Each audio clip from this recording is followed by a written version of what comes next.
Madam President, now on another matter.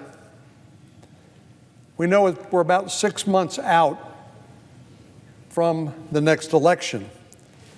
And as President Biden campaigns for another term, he seems desperate to convince the American people that America's economic troubles aren't his fault and are somehow a figment of their imagination.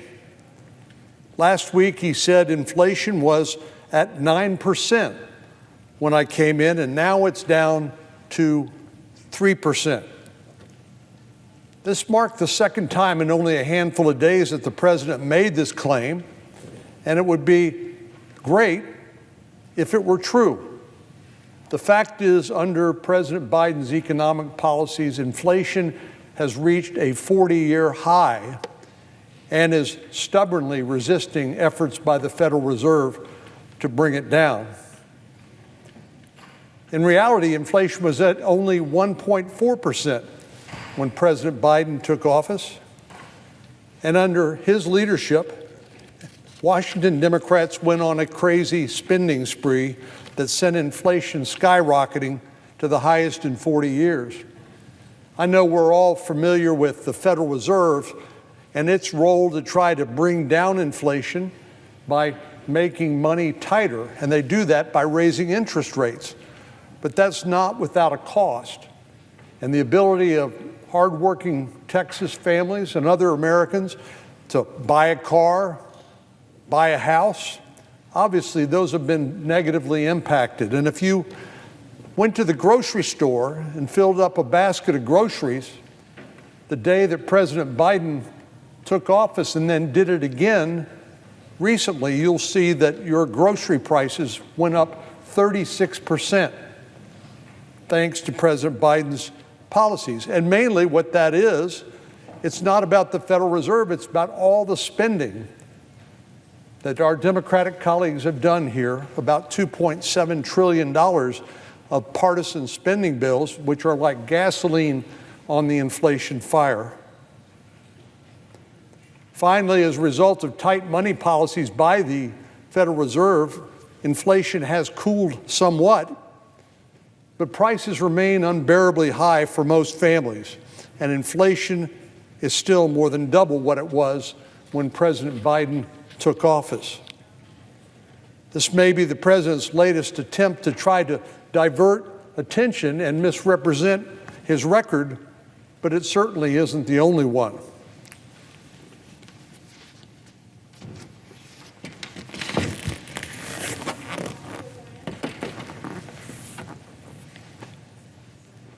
Last month, the president tweeted this.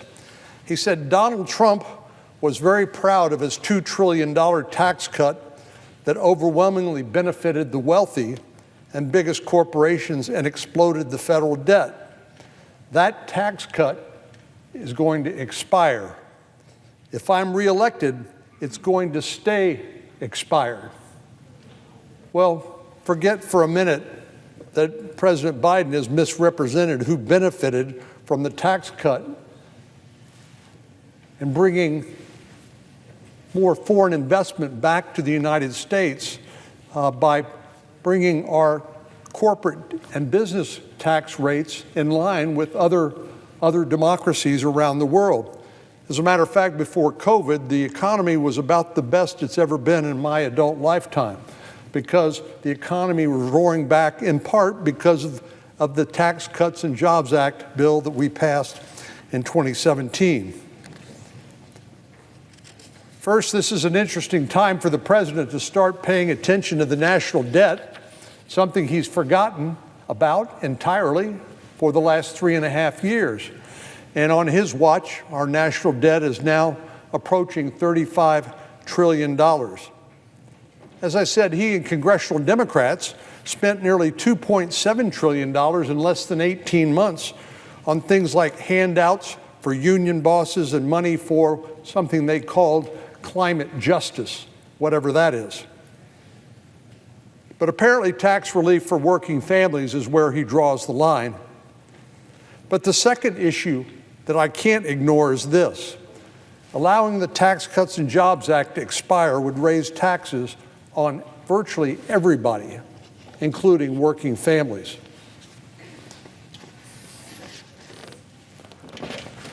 The Wall Street Journal recently took a look at this. This was 10 days ago, May the 10th. They looked at data from the Tax Foundation and determined that, quote, if the tax cuts expire, which is something that President Biden said he would see to, about 62% of households would pay more, 9% would pay less, and the rest would be largely unaffected, according to the Tax Foundation, as I said. So, based on President Biden's tweet that he would let the Tax Cuts and Jobs Act expire, 62% of households in America would pay more taxes. Given the financial pain, mainly caused by inflation, that families are already feeling, a larger tax burden is the very last thing American families need. But that seems to be the path on which President Biden is headed. And it would be salt in the wound for the families who are already struggling to cover their basic living expenses, like that basket of groceries that's cost 36% more now than it did 3.5 years ago. Another thing to note is that this would actually break President Biden's marquee promise to never raise taxes on households making under $400,000 a year. Once that was pointed out, the president's team quickly shifted into damage control and said, well, the president really doesn't want all of this law to expire, just the portions that affect people making more than $400,000 a year. But it's hard to know whether the president is coming or going when he makes these statements. And every time you take him at his word, his political team comes in and does cleanup and says, no, he really didn't mean that.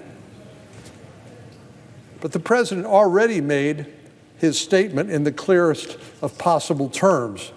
The tax cut will expire unless extended, and if he's elected, he said it will stay expired, raising taxes on 62% of households. Of course, it's no surprise that President Biden would allow tax increases on working families. After all, during his presidency, it has been defined by giveaways for unlikely winners. First, there's the handouts for wealthy electric vehicle purchasers.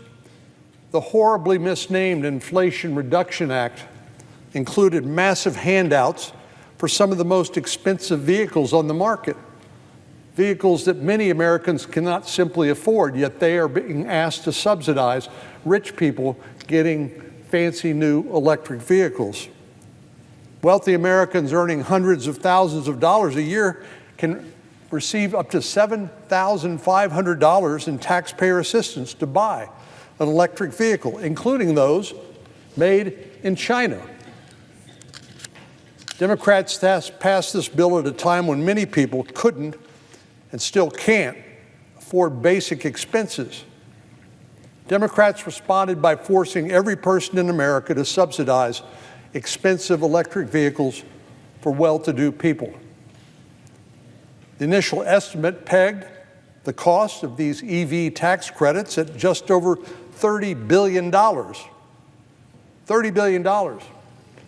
But private forecasters later released an updated estimate which found that the actual cost of these electric vehicle tax credits is more than $196 billion, 6.5 times higher than advertised. Of course, hardworking families are the ones footing the bill for these tax credits, which disproportionately benefit wealthy people. Then there's the president's attempt to, quote, cancel student debt for millions of borrowers. Now, his administration has offered multiple plans to wipe away loans for millions of borrowers and stick taxpayers with the bill. The Supreme Court told him he couldn't, and he went back to the drawing board and figured a way to go ahead and do it.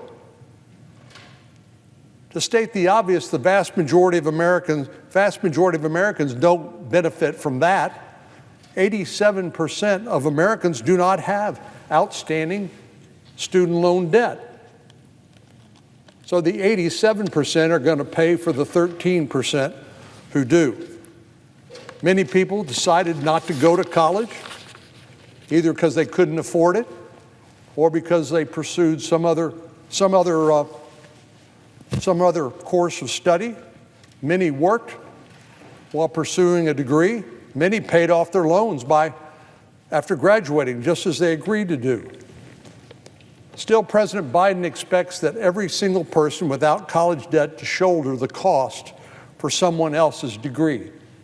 This is, after fact, something they agreed to do by contract, to pay that money back. His student debt cancellation plan would cost taxpayers $475 billion, even though only 13% of Americans reap the benefits. The new plans he rolled out earlier this year would cost an additional $84 billion. It is fundamentally unfair to expect taxpayers with no student loan debt to pay for someone else's degree, especially when that person agreed to pay it back. Madam President, the Tax Cuts and Jobs Act, which President Biden wants to see expire, isn't the problem.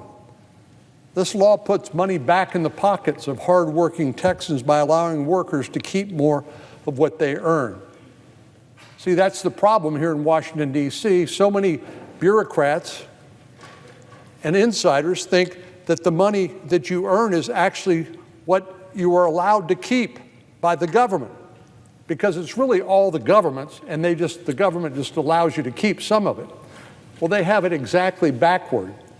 It's the money of the people who earn it, and the people who earn it pay their taxes as they're required to do so. But it's their money, and every dollar of a tax increase that Washington orders is a dollar less in their pocket to spend on their family.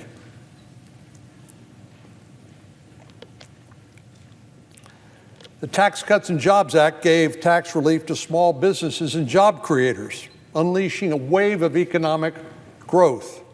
And it encouraged companies who had invested their money abroad to bring that money back home and build new businesses or expand their businesses here and not overseas.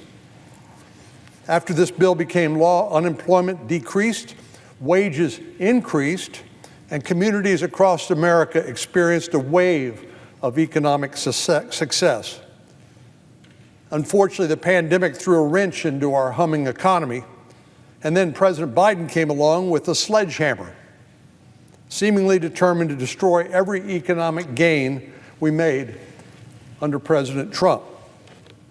His policy has ushered in the worst inflation in 40 years, and as a result, hardworking families are struggling to make ends meet. The cost of groceries, gas, rent have skyrocketed, while household incomes remain anemic. Many Americans who've been scrimping and saving for years in order to buy a home have had to keep that dream on hold because of high interest rates. And now the president seems intent on allowing the 2017 tax cuts to expire, ensuring that millions more of Americans will pay more in taxes. If President Biden manages to win another term in the White House, I worry about how much more economic pain he will inflict on families. Inflation is up, interest rates are up, and according to President Biden, another term in office for him means your taxes will go up too.